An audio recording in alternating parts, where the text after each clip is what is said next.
I'm Karen Ford, and welcome to another show of the Sci-Fi Zone, where we'll be talking about anything and everything of sci-fi and fantasy, video gaming, and anything else in between in Newfoundland and Labrador.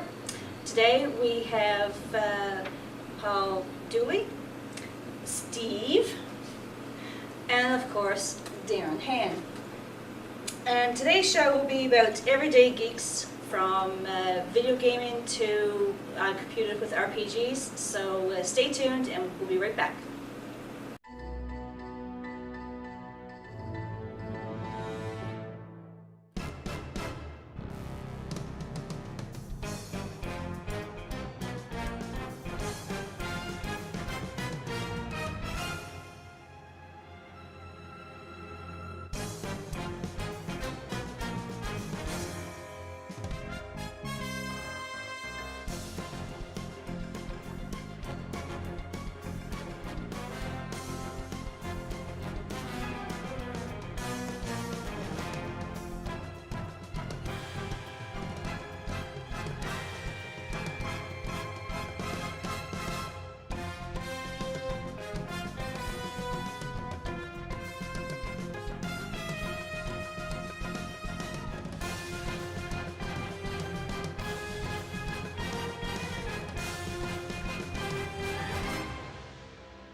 Okay, so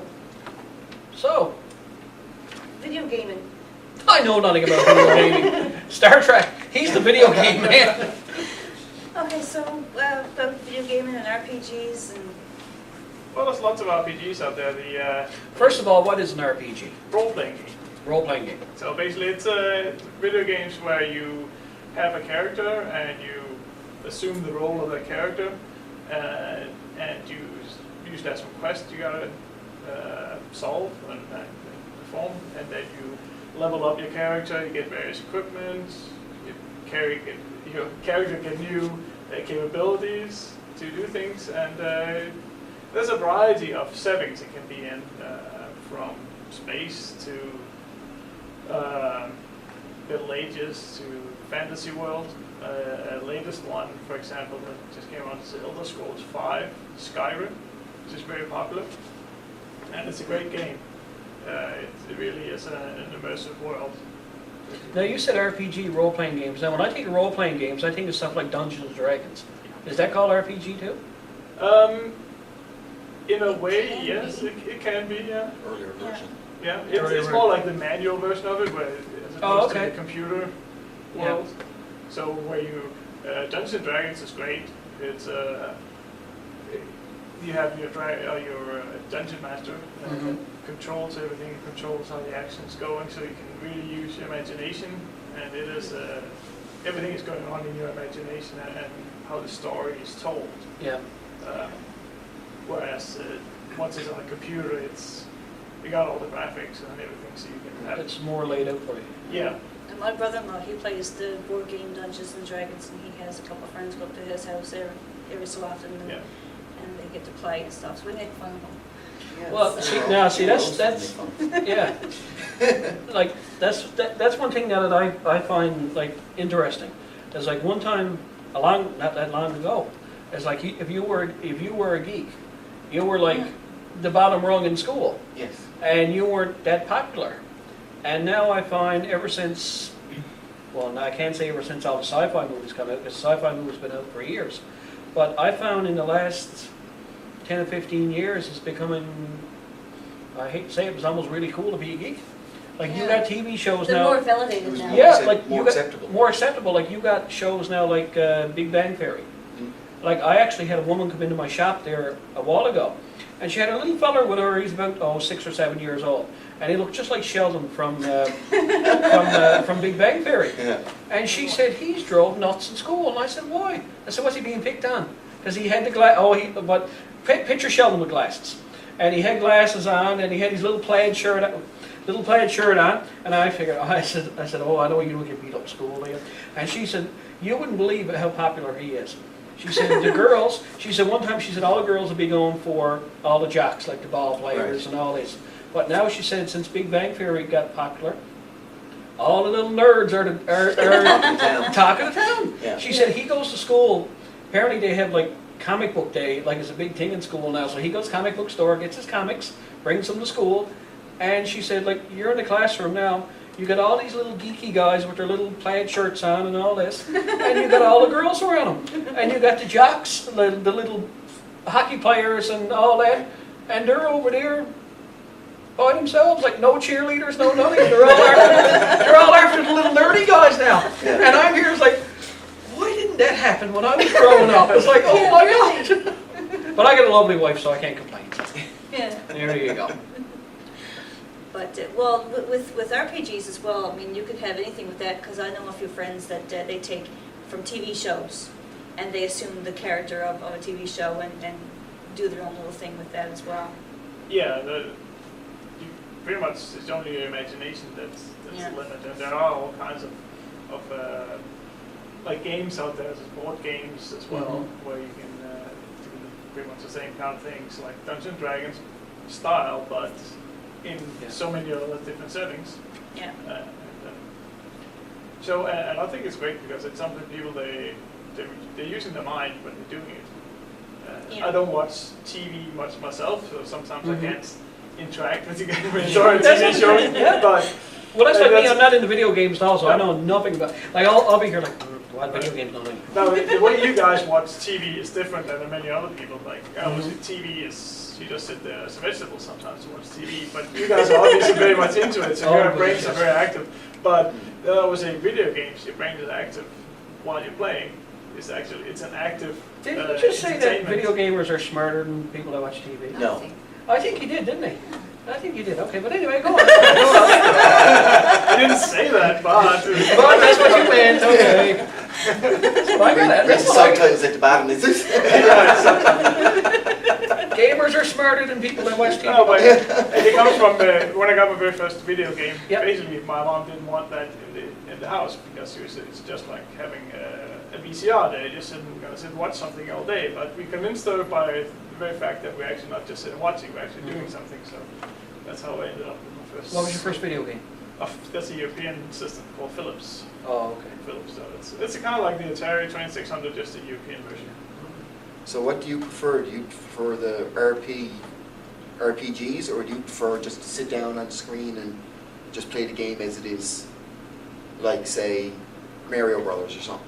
Oh, I really enjoy a variety of them. Sometimes it's just a shooter, can be fun, but the RPGs can definitely be very fun too, but they take a long time. You need a long time to sit So it's and something play. you get totally immersed in, is Yes, it? yeah, you can spend a very long time playing those games, especially the good ones because they have such a big world and you can do so many different things. I like Pong.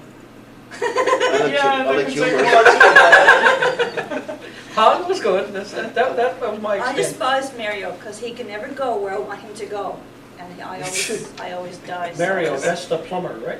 I don't know. Yeah, He's he's a got a red plumber, He's but the plumber. yeah, Yeah, he jumps from pipe to pipe. Okay. yeah, he just With the, gets on my with the magic nerves. mushrooms.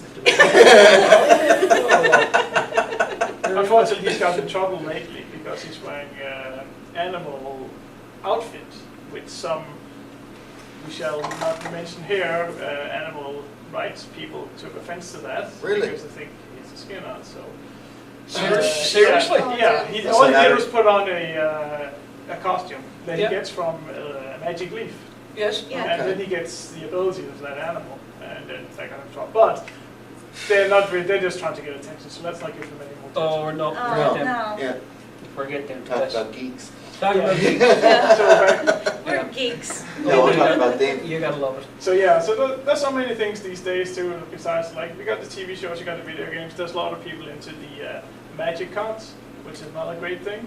Now, what's the Magic difference in the playing, Gathering. what's the difference in playing, because you mentioned like RPGs, so that's like electronic version or Dungeons, and like the old role-playing games, like Dungeons and Dragons, that kind of stuff. So the card games that are going like Magic and that type of stuff, what are they called, and like where does that fall into?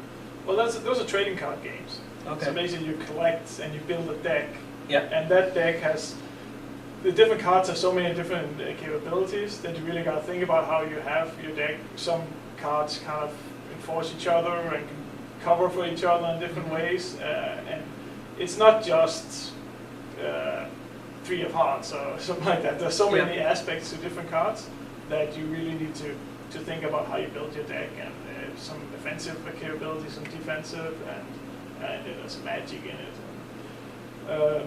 So many different things to think about that it's more than just a regular card game. Way more. It's a whole world too. It's very nice like artwork and stuff too. Oh, okay. With video games now, are they mostly like there's video games that are, I guess, for everything now, is it? Like there's a lot of like your games here at the shop. They're like, I call them like combat games now. Yeah. But like you can, what other type of games? Well, the combat games always pop up. People can just jump in, and there's a whole lot of people that does that. Mm-hmm. Then there's like I said, the RPGs, the RTS, which is a real-time strategy. You build up your forces, you defend, you attack. It's kind of like you have a whole army. Sometimes it's in the future, sometimes it's World War II, or it can be Middle Ages, whatever. And then you have another great game, little game, an indie game as they're called, which is low-budget games, called Minecraft. It's basically very simple, not great graphics or anything. You're dropped into a world, you gotta survive. Mm-hmm. You can chop down some trees, you can build a shelter, then you can expand it, you can go mining, you can find resources, and all that stuff. And that's where you're basically this guy. Who's this now? This guy called Steve. Steve. He's the alter ego in Minecraft. Oh, okay. So you gotta survive, you gotta craft things. Basically, you have used find some recipes, and you can build pickaxes, swords, all kinds of things. So again, you gotta live in this world, and you gotta survive in it and make it what it is. Excellent. It's a very popular game. It's very addictive, very simple, really, but still with great depth in it when you get into it, and it's very addictive, very fun. Very fun. Excellent. Okay. Well, I think that's all the time we have for the show this afternoon, and would like to thank Paul Dooley and Flemming Hansen and our little guy Steve, and of course Darren Hand. And there he is. If you'd like to drop us an email for some feedback, or if you'd like to become a guest on our show, just give us an email at the sci-fi-zone@gmail.com. And you can also find us on Facebook. We're called the Sci-Fi Zone. And if you just want to give me a little tweet, I'm on Twitter, Karen Ford1. Thanks for watching.